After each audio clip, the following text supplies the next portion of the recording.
Welcome everyone to another episode of the Shaman's Way podcast. As always, this episode comes from the teachings of our amazing friend and shaman in residence, Cricket. We hope you're enjoying these podcasts as much as we enjoy making them, and I'd like to take just a moment to ask you if you would please leave us a rating and a comment in iTunes or whichever podcast player you're listening to us from. Giving us a rating and sharing this podcast with others is the biggest way you can tell us that you like our show. Now, without further ado, on with the episode.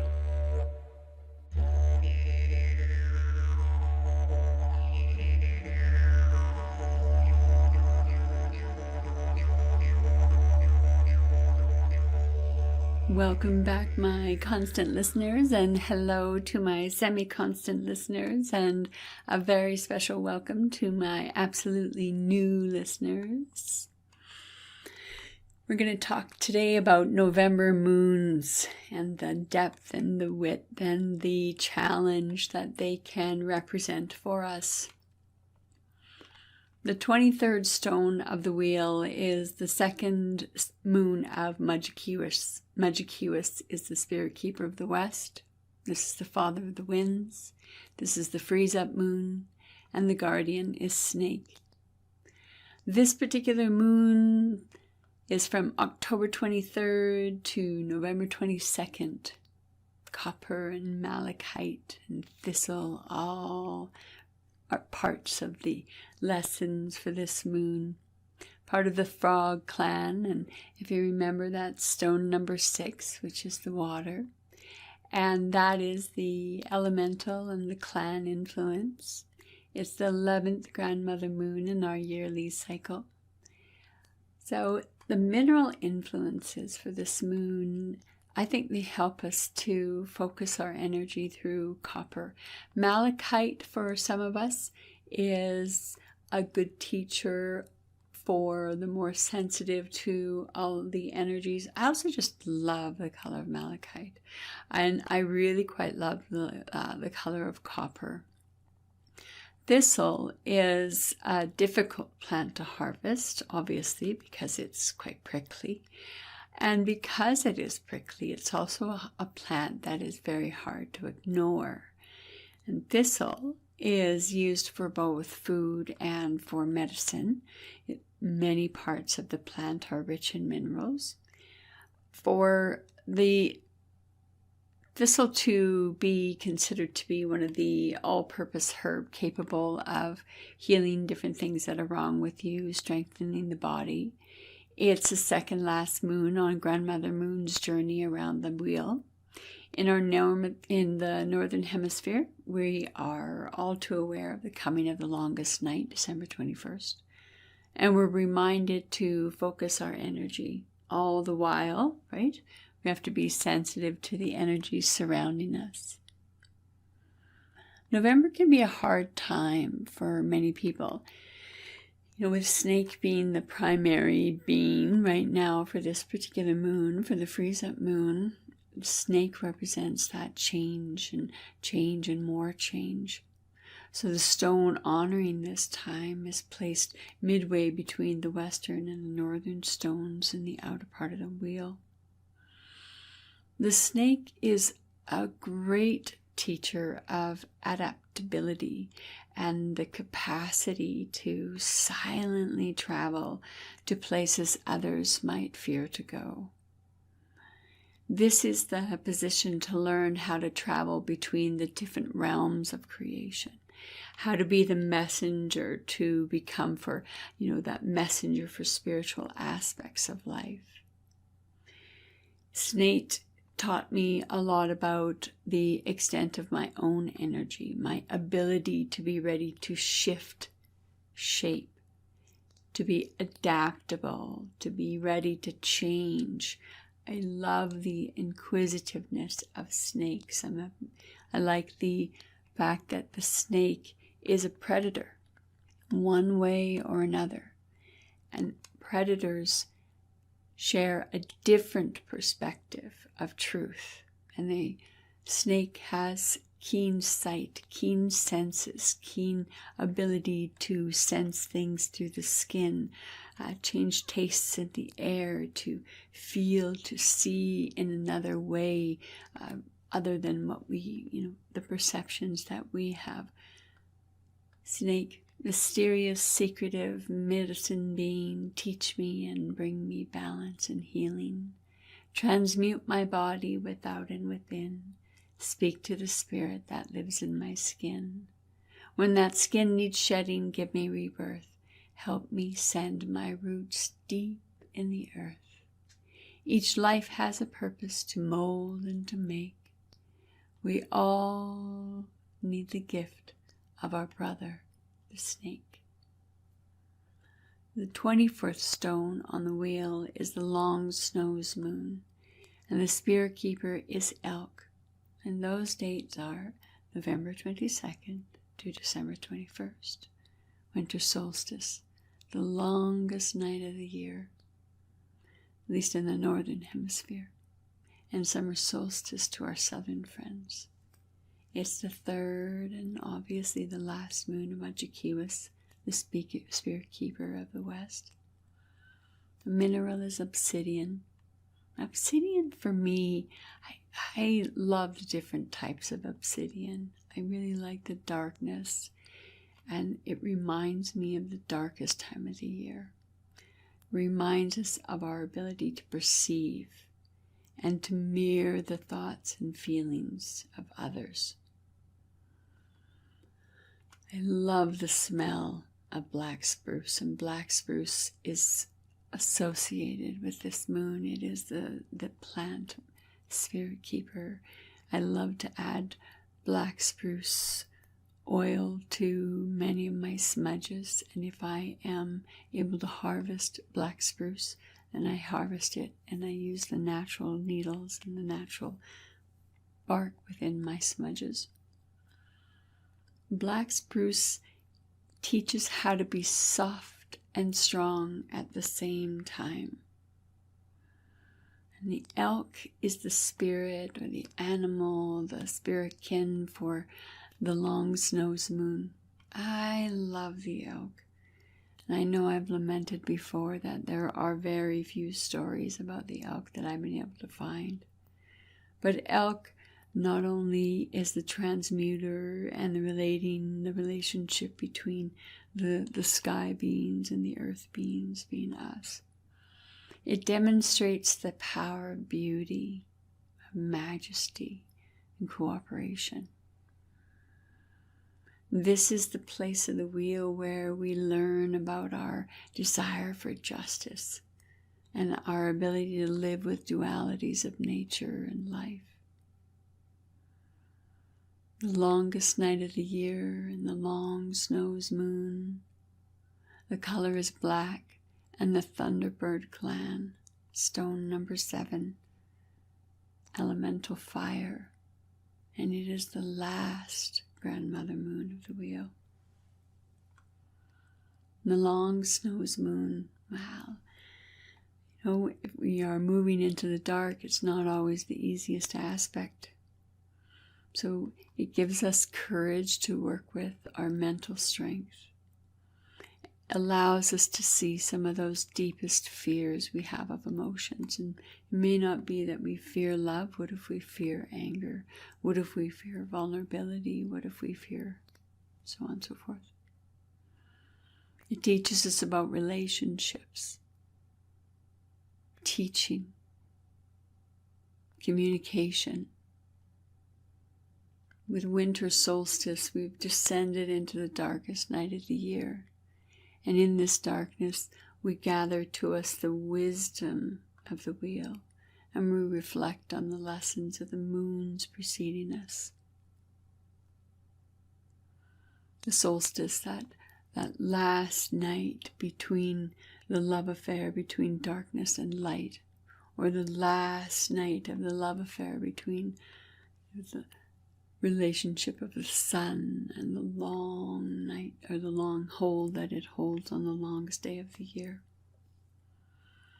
West on the wheel is the time of introspection. I've said that, probably, I don't know how many times. Not quite 100, but possibly.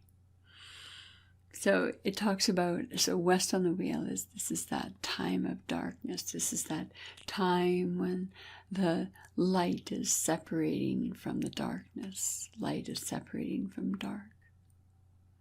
Darkness, the dream time, the time of magic, the fae, all things mystical and magical.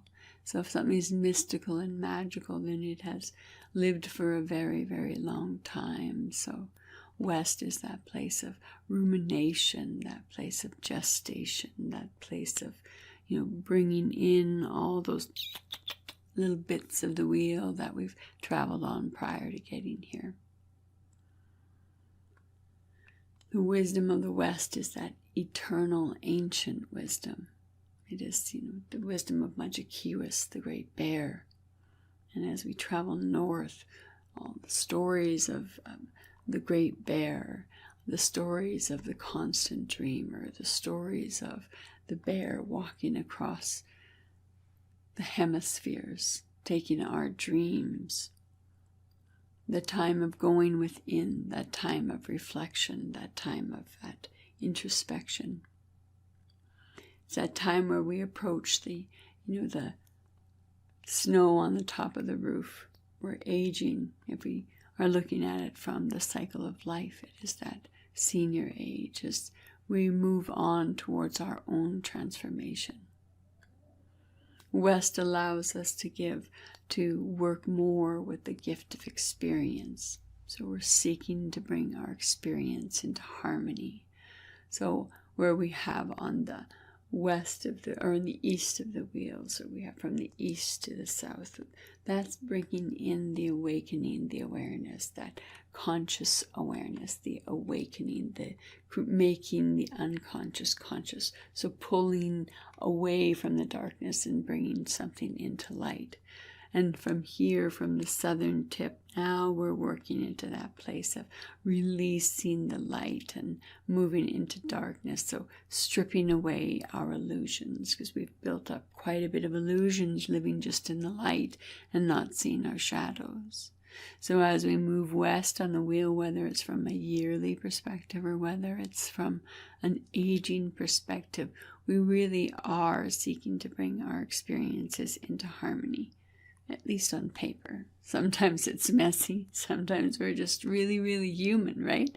And sometimes what we seek to do, we continue to mess up because that's who we are. We're humans. We're on this road of experience. So whatever we are bringing harmony from the years of experience we have on this earth, or our experience of this year. So this time on the wheel is to bring together everything and to make some sense.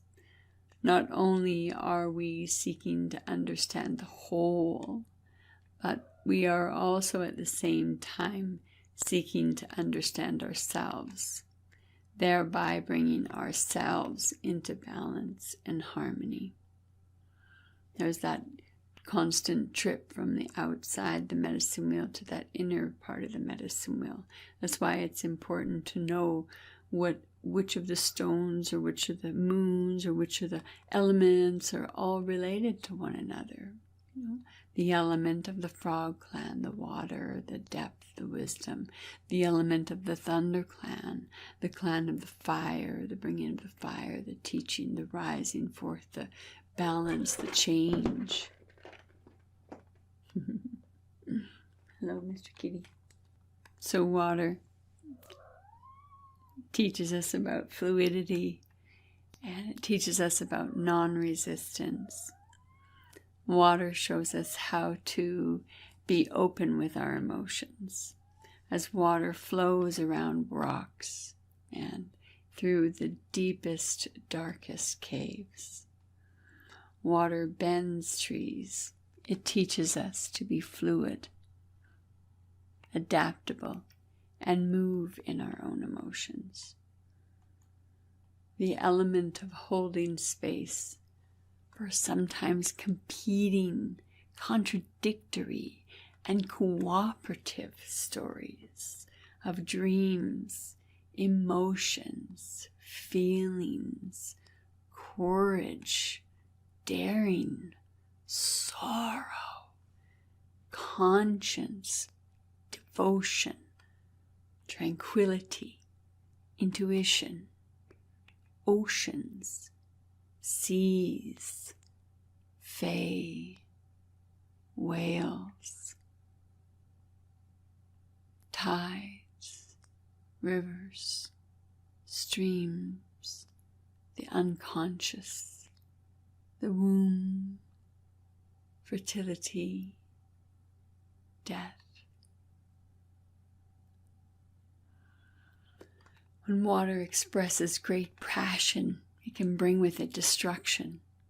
Think about its highest waves and what the tsunamis create, and that unrelenting pounding of the weight of itself. Even the strongest structures cannot withstand the weight of water itself. The deepest parts of water are cold, instinctual, decisive, divisive, leaving no opportunities for survival without adaptation. Think about that. This is the place of the wheel that holds all those things. The competing things, the contradicting things, the cooperative things, our nightmares, our courage, our tranquility, the roots of our anxiety, the unconscious, the conscious. November moons lead us to the depths of ourselves, our relationships, and even our hidden closets, our hidden secrets of self. Sometimes that's magical aspects of ourself.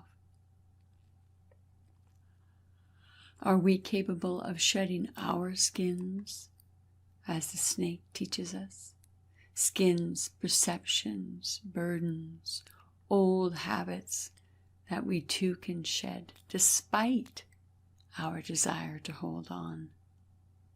The separation of light into darkness is a real gift, helping to get us closer to the core, or even down to the roots, to the bottom, and recognize what needs to be kept and what needs to go.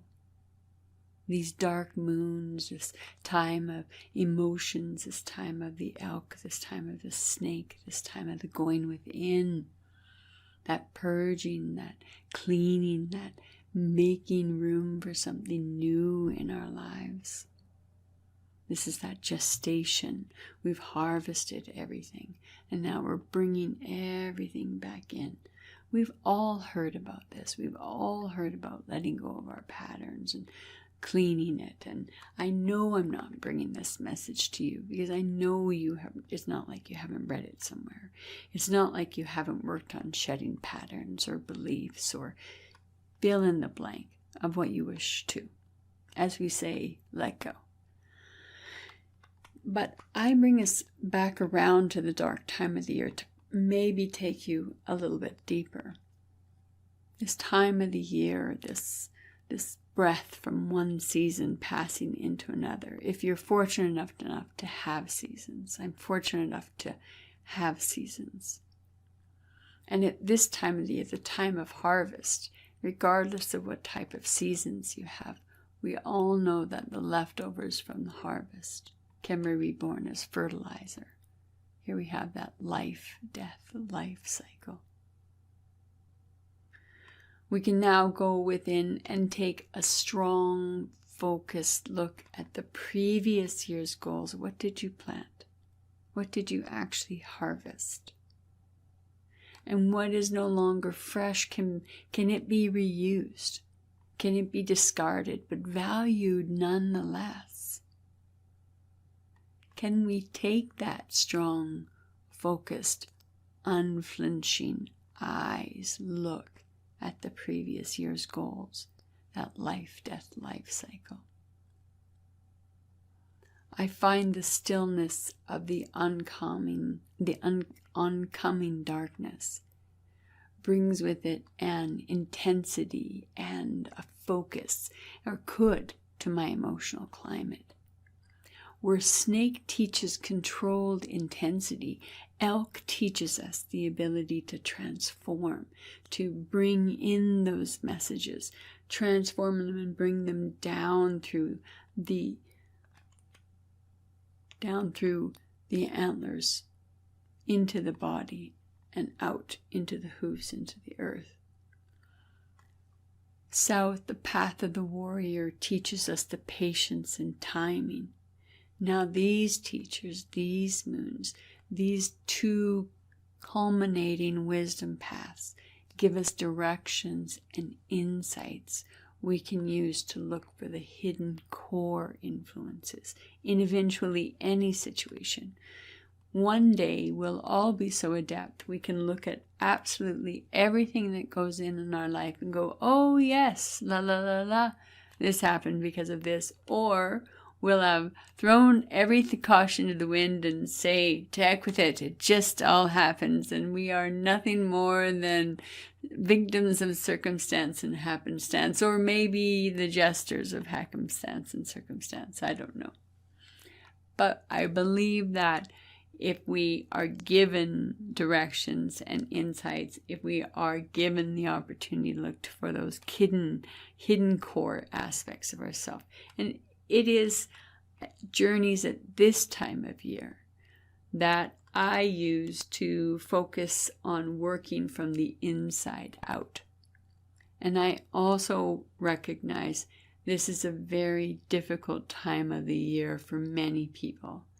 The tide of deep and dark emotions, which often accompany the lengthening dark hours of the Northern Hemisphere and the shortness of our days.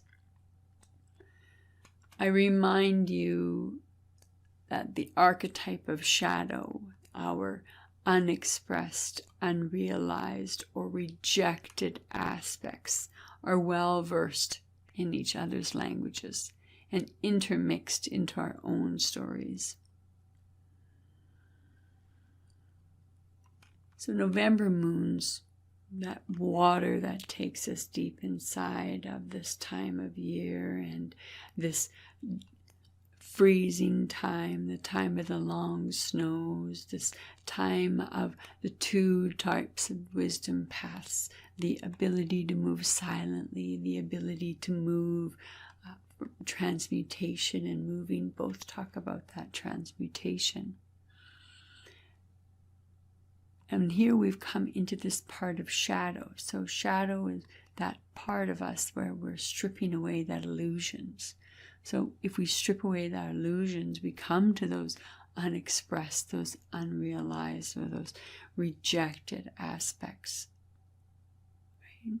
As light separates us from darkness, we can take a sneak peek into our inner world. And we can see all the things we don't like about ourselves. It's very easy to see all of the things we don't like about in others.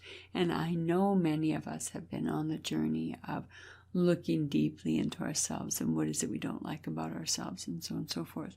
I know this isn't your first kick at the can. I get that. And all of the dark secrets that we can admit, even to ourselves. And the number of times I've been around the medicine wheel, I can honestly say, for myself, I still have aspects of myself that I'm still uncovering.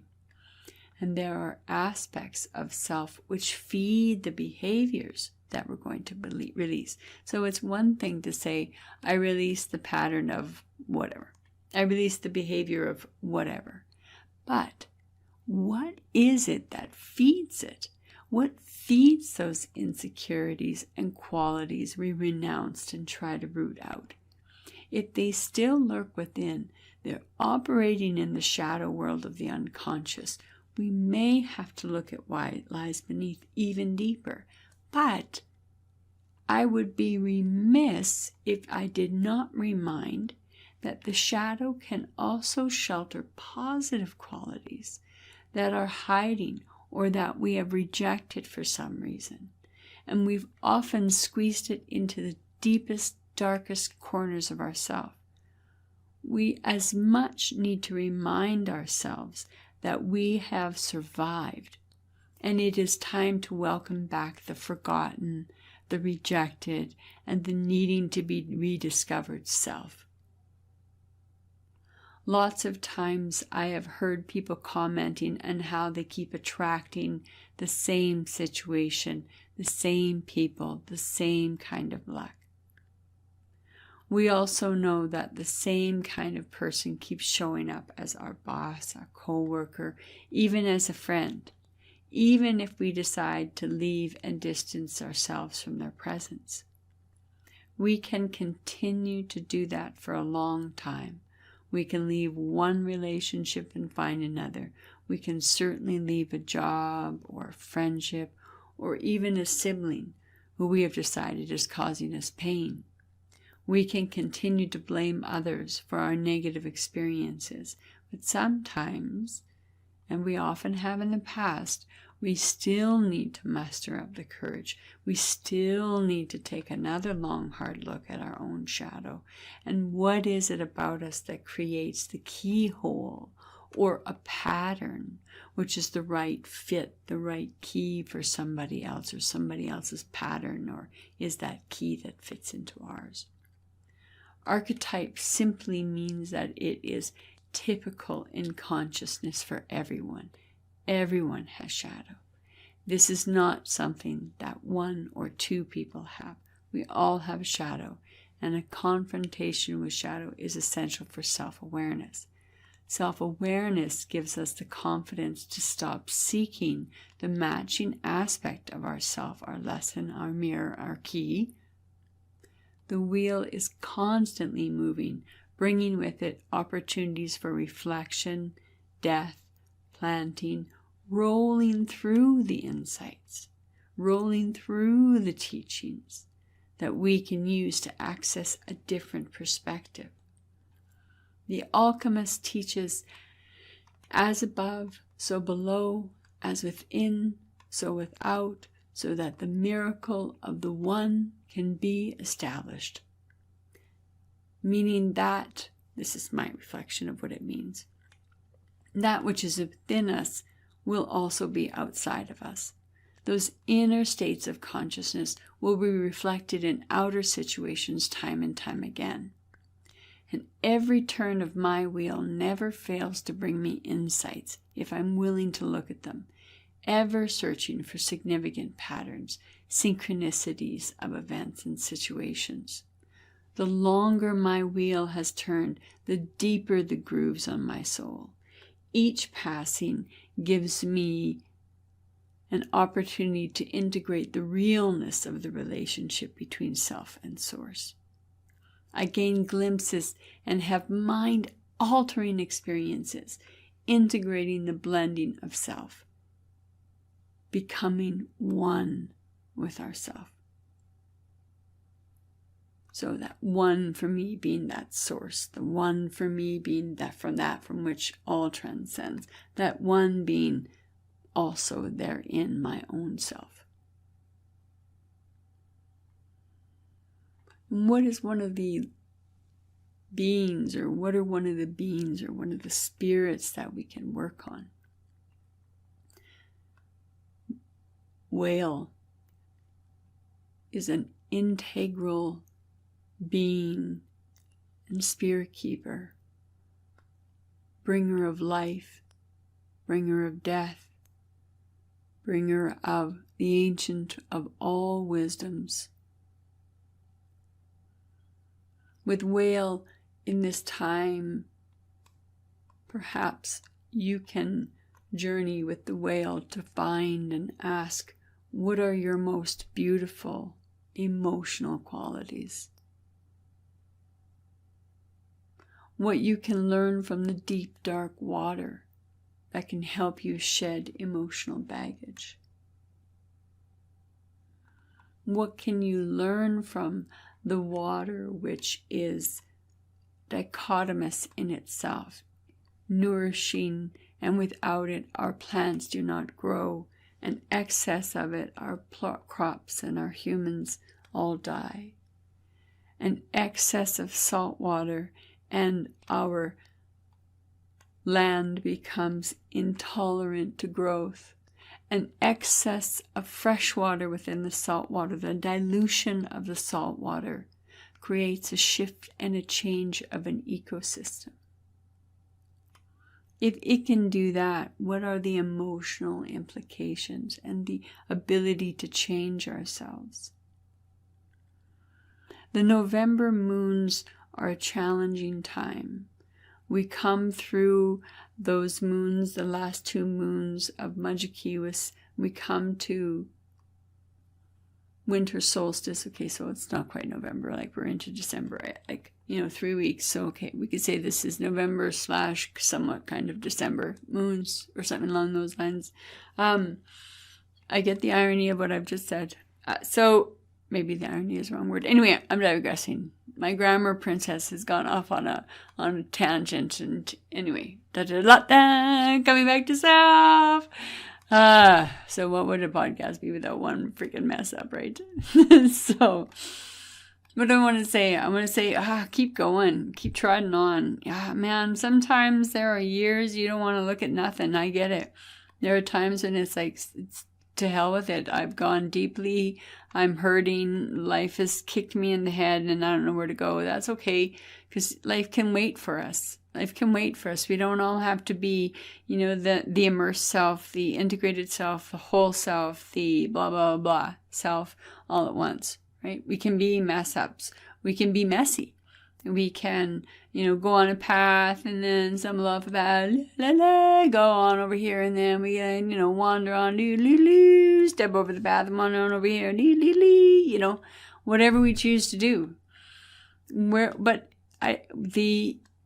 intention of the soul, for me, from my perspective, is to deepen relationship with Source and to deepen relationship with all aspects of all things. What is a deep aspect of all things for you? The darkness allows us to go deeper because we're not distracted by the light. The light brings and shows us many other wonderful things that we can be distracted from, hence our illusions. The breaking away of the illusions, the separation of light into darkness, the dark cave, all of the symbols that we have been fed, that we've been given, that we've demonstrated, that we've loved, that we've honed and integrated to be aspects of the hallmarks of this time on the wheel. What are we doing? Where are we going? What are we doing? Where are we going? How deep am I? How watery am I? How much do I? All of those things.